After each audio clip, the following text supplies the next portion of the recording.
We're ready with the news. Now, it appears Ghanaians have found an alternative of moving their goods, irrespective of the closure of the Nigerian border by the country's authorities. And we all know it's unclear exactly when the Nigerian president, Muhammadu Buhari, ordered the border closure in an apparent move to halt smuggling from Benin. As traders say, it's been 3 months already, and they're still counting those days. Well, Ghana's government, through the Ministries of Trade and Industry and Foreign Affairs, have, following a series of meetings with their Nigerian counterparts, indicated that talks were still ongoing to allow Ghanaian businesses passage. JoyNews head of security desk, Gifty Ando-Apia, has been visiting the Beninois hub of cross-border activities with Nigeria and reports she is yet to find stranded Ghanaian businesses there.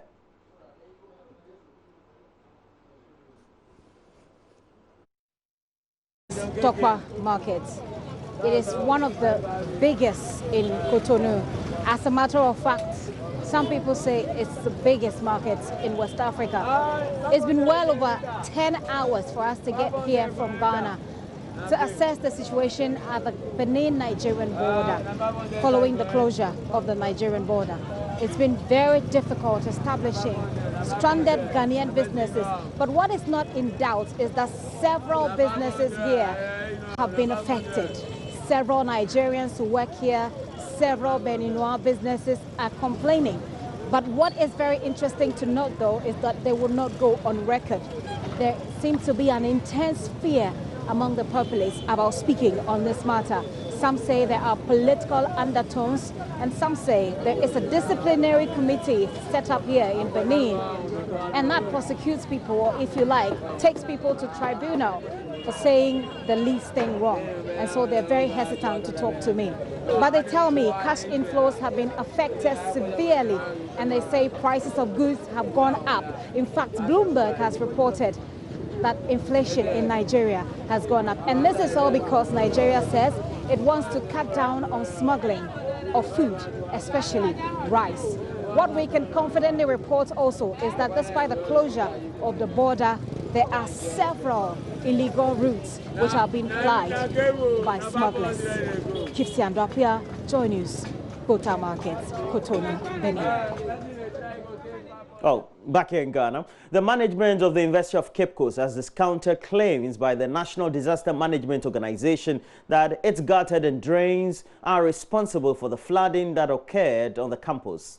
The university got flooded after just a few hours of torrential rainfall in the central region, leading to the suspension of lectures and interim assessments on Wednesday.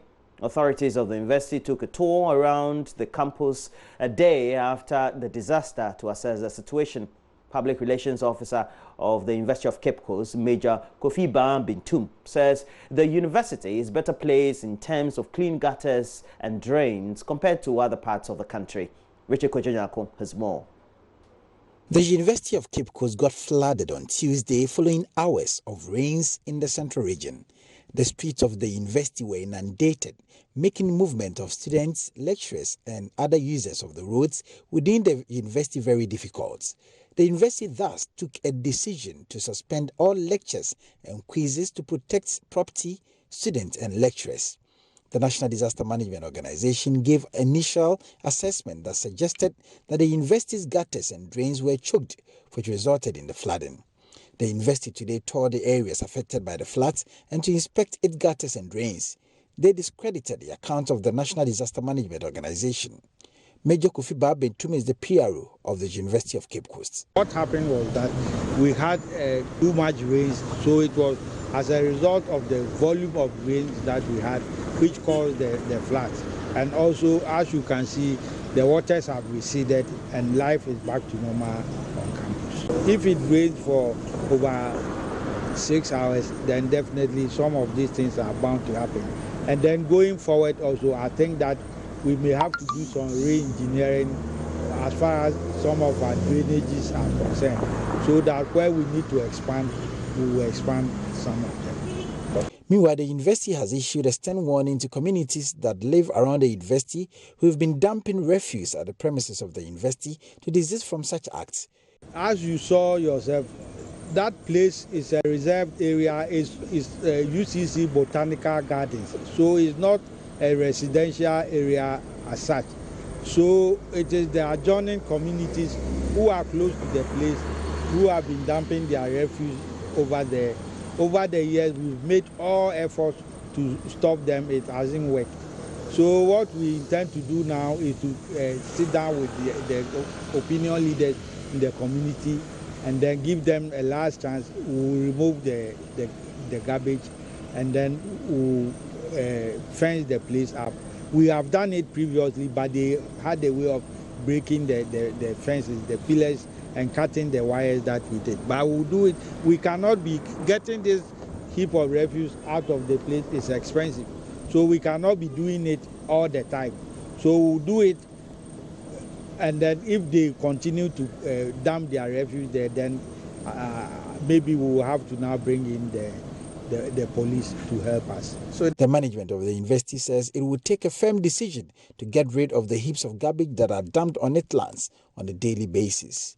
Richard Kwejenyakon, Joy News, Cape Coast.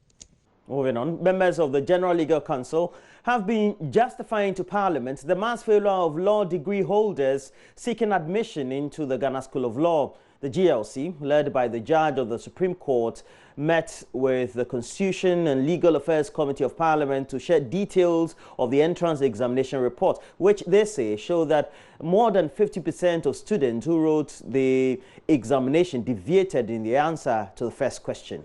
Well, they also found that some law faculties across the country were violating the terms of their accreditation.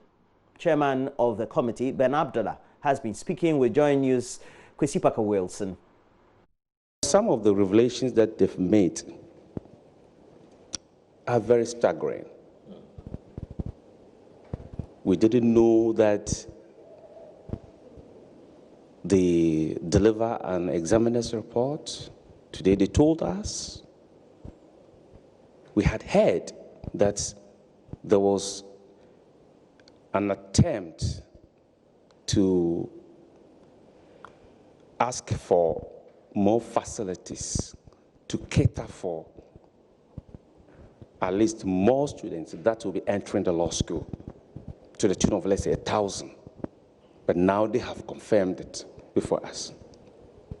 One other revelation that they made before us, which is so thunder-striking, is that the first question of the exam was gotten wrong by about 50% of the students. So 50% deviated from the first one? Yeah, they deviated. That is what they told us. And if, were there any evidence to support and if that is indeed the case, then this should come as a surprise. But did you ask for any evidence to support that? Probably could just be just a mere talk or mere allegation that they are making. We have no reason to doubt their integrity. Thus, it's a team that consists, or that was led by a Supreme Court judge, consisting of the president of the Ghana Bar Association, consisting of the judicial secretary. People, caliber of people, couldn't have told us a lie. But we are reporting what they came to tell us. So we have no reason for now to doubt their integrity unless the contrary.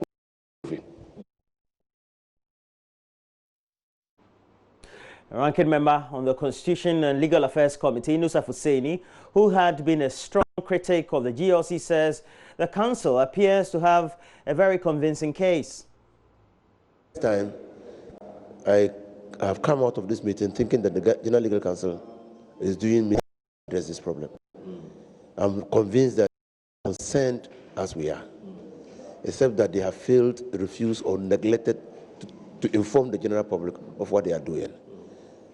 And so everybody to speculate that things that are happening by design and not by accident. Today they've told us that some students are not just good. It's a students they learn. I mean, they are learning to pass the exams. They say they're not just good. Today, they have told us. They are insisting they are not good. They have told us that this present examination, that more than 60% of the students deviated the first question. Whereas they asked them about the sale of goods, many were answering on sale of contracts. And they demonstrated by saying, look, even the question that was just testing their knowledge of the laws of Ghana, the sources of law, Article 11 of the Constitution, most of them took the question literally. You are a student or you have just completed the University of Ghana and you have been consulted on the laws of Ghana. Where will you look for the laws of Ghana? Some wrote that they didn't attend Legon. That was their answer. They didn't attend Legon. You know, so today, that's why I'm saying that. And so I told them in the meeting that it appears. Meanwhile, former President Jerry John Rawlings has also been speaking about the mass failures at the Ghana School of Law and the grading system in the country's universities. 93% failure. And you think you can get away with blaming the students? You don't blame the establishment, the institution? Water cannons go firing rubber bullets at them. Are they? Yeah, I want to say, I'm fire dream in your no matter how bad these things can be, you know, destroying merit, credit. You're killing the fire of idealism in the youth. You're destroying your future.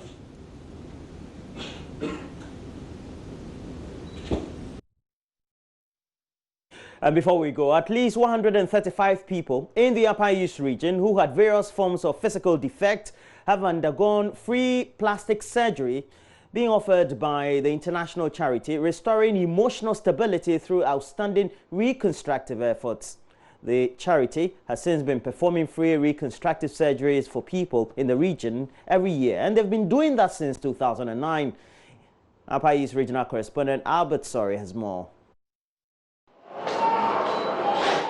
Every year, the Restoring Emotional Stability through Outstanding Reconstructive Efforts, Restore, a worldwide foundation, through its founder, Dr. Michael Kwame Obeng, performs free surgeries for persons across the country who cannot afford the cost of medical procedures needed to correct various forms of deformities they suffered either by accident or by birth.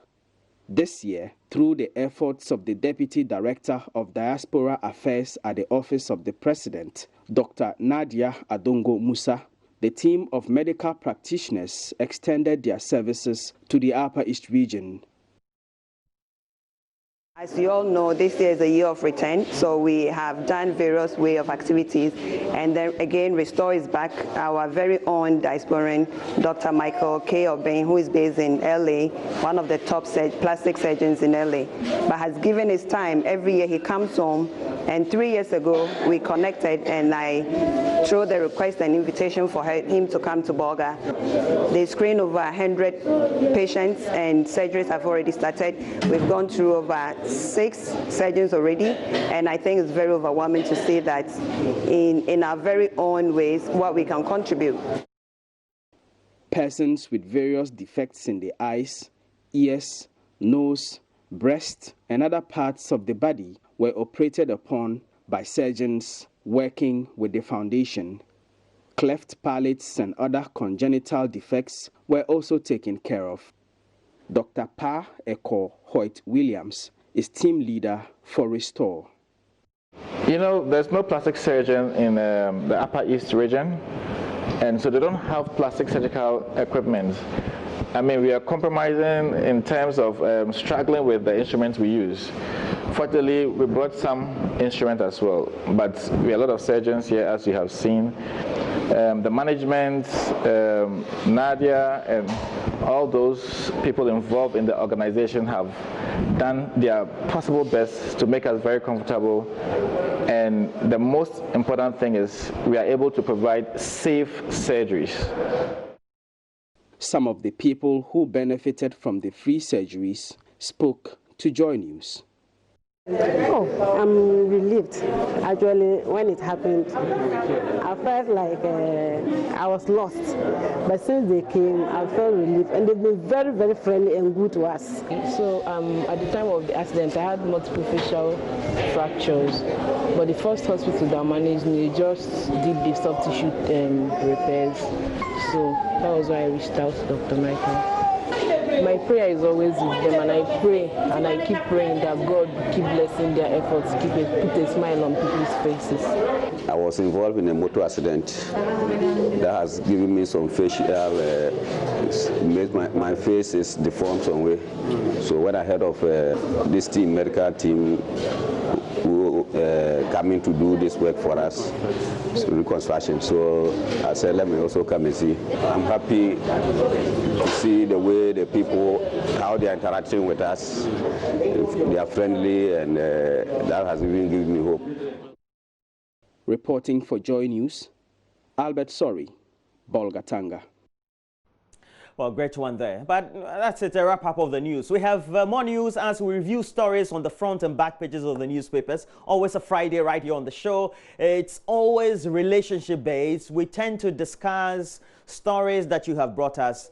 And once you give us those stories, through the email info@myjoyonline.com or through the WhatsApp number. Now we have a regular WhatsApp number, so it makes it easy for your stories to reach us, 0540 10 900 9. We're able to relay those stories to you. And today we have a story that we want to share with you. And my director is making that story available. And as quickly as possible, this is what it is. I don't know what came over me, but I decided to close early from work and come home one afternoon. The main door hadn't been locked, so I was wondering whether thieves had entered the house. Dear AM, we live in the 2-bedroom house alone, having been married for just 2 years. My first thought was that my husband had forgotten to lock the door before going to work. As I got closer to the bedroom to go and change, I could hear some noise emanating from inside. At first, I was frightened, but I drew nearer and swiftly opened the door, and what met my eyes shocked me. My handsome husband, naked with another man, having anal sex. Dear AM, this man was just not a stranger too, but his best friend, who has also become my friend. I screamed. I couldn't believe my eyes. I was disgusted with the sight. Dear AM, that was 3 months ago. He came begging on his knees that day. The man I married confessed to me that he had attractions towards men. My husband was gay. Dear AM, in the course of our marriage, we hardly had sex. He was either busy at the office or going on trek. Even when he tried having sex with me, he barely lasted for 5 minutes. He barely touched me over the last 2 years. Sometimes I had to force him. I have packed out of the house and back to my parents. I want a divorce. What do I do, dear AM? Oforiwa from Kentin Krono, Kumasi. And that's our story. Later on the show, also, we have Obrafo coming in. And we know that it came out, Pemuka album. And subsequently marking 20 years of hitting the music scene and influencing almost a generation. And look, we just brought you a song, Moisha, that he featured Sarkodie on the beat. But look, make sure that you look forward to Obrafo coming right on the show. We'll do a review of the newspapers up next. Stay with us.